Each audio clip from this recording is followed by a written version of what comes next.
What is happening, ladies and gentlemen? Who's ready for a test drive? I know I certainly am, because we are sitting in front of the 2024 Nissan Altima, and this is the SR with the VC turbo engine. So I'm really excited to see how this one drives. Before we head out, we are going to do a quick walk around just so you get a quick idea. Now, I do want to say this particular car we also filmed a full-on features review too with. So if you're curious to see what all the features are on this Altima SR VC Turbo, definitely check my channel or just wait till the end of the video because I will post a link to it at the end. So quick overview. Let's open up the trunk. Let's open up a couple doors and see what it's all about. First, nice big trunk space, as with a mid-size sedan should have. You even have these little grocery bag hangers, and the tabs to fold down the rear seats are in the back.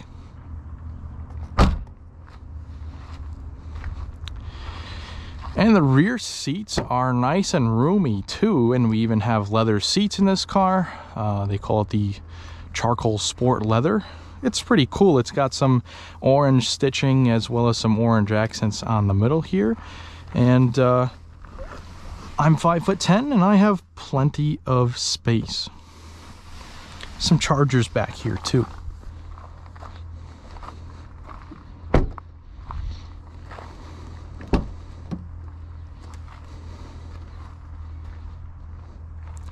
Definitely a pretty nice looking vehicle on the outside and on the inside. I definitely love these 19-inch wheels that are on this SR VC Turbo exclusively. So let's start it up and take it for a drive.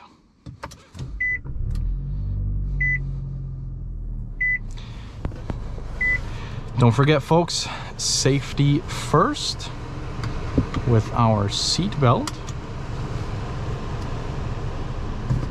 Turn down the AC a little bit so you guys can actually hear what's going on, and let's go for a test drive.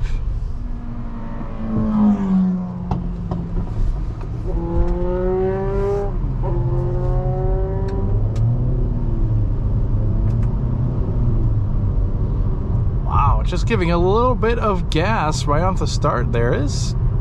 Feels like it's got some pretty good power. So our initial part of the test drive is going to be obviously on this higher speed kind of two-lane highway. You know, we'll obviously have it up at 45 miles an hour, which is the speed limit on this road. And initial impressions is actually pretty comfortable at these speeds. Now, we do have some pretty large wheels on this car. 19 inches for a car like this is pretty big. And you'd almost think it might hinder the ride, but really, so far, not too bad. It's also pretty quiet in here. You know, you definitely get some tire noise, a little bit of wind noise, but it does seem to insulate all the noises from the outside and keep them out of the cabin pretty well. Now, the next portion of our video is going to be a complete back road test. So right here, we are going to do an acceleration test. Now, if traffic allows us, we're going to do a 0 to 60 test. If traffic does not allow us, we can do a 25 to 60 test. So we'll see if anybody turns behind us. And it looks like we're good, so we'll stop quickly, and here we go.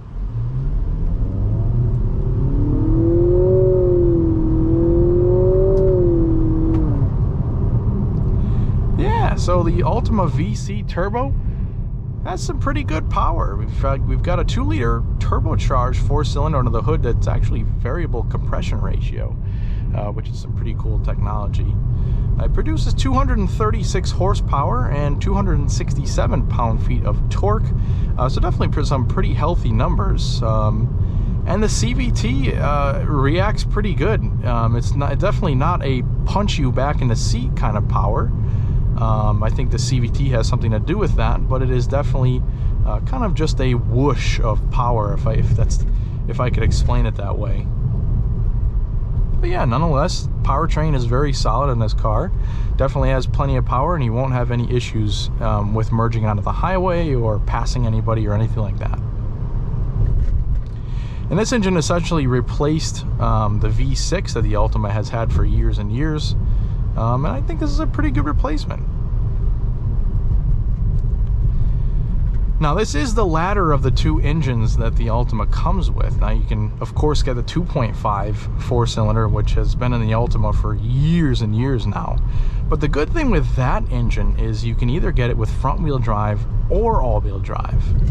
And it produces around 188 horsepower, so still pretty good power figures.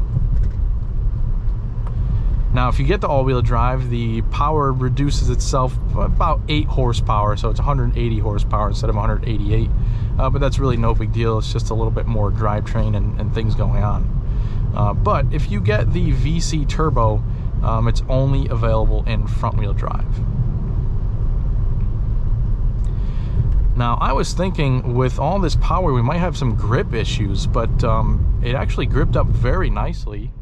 And there was no spinning going on at all, and this really just gripped up and went pretty well.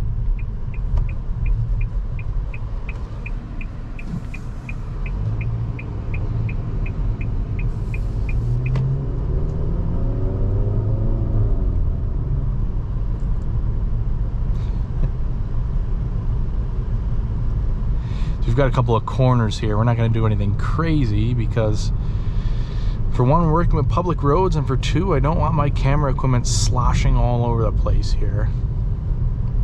But at least we'll get a general idea on how it handles.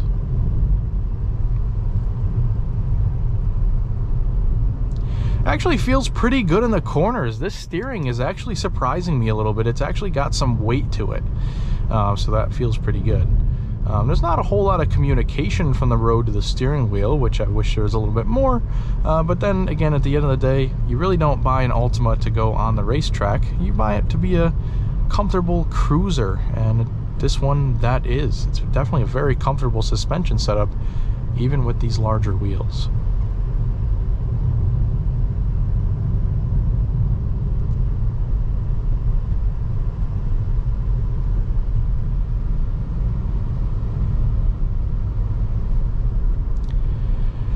Now, another thing I wanted to mention on this test drive, one thing that Nissan does very, very well is seats. These seats are so comfortable. They are just so plush, and they have the right amount of lumbar that also is adjustable, by the way. And Nissan seats have just been so comfortable recently, I feel like.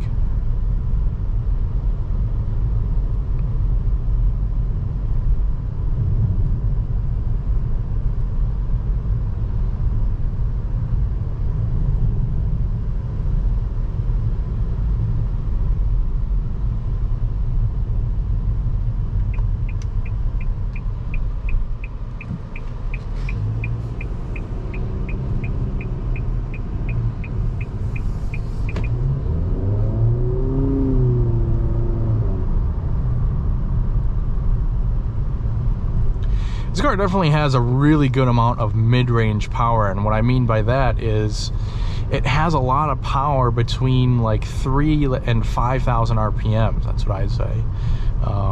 And you also get a little bit of turbo noise too with that acceleration, I've noticed.